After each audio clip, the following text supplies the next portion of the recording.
Önök, mint műszaki katonák a magyar társadalom elismerésének a birtokában folyamatosan részt vesznek a Magyar Honvédség valamennyi nagyobb feladatában. A mai megváltozott biztonságpolitikai környezetben is a rendkívüli elhivatottságukról, fegyelmükről és szakértelmükről tesznek tanúbizonyságot.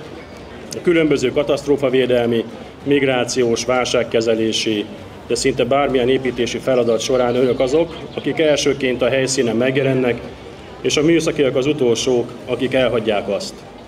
A műszaki ezred katonái voltak azok, akik az elmúlt évben a Magyar Honvédség két legnagyobb gyakorlatánál és műszaki szaktudásukkal segítették és garantálták a résztvevő csapatok mozgásszabadságát.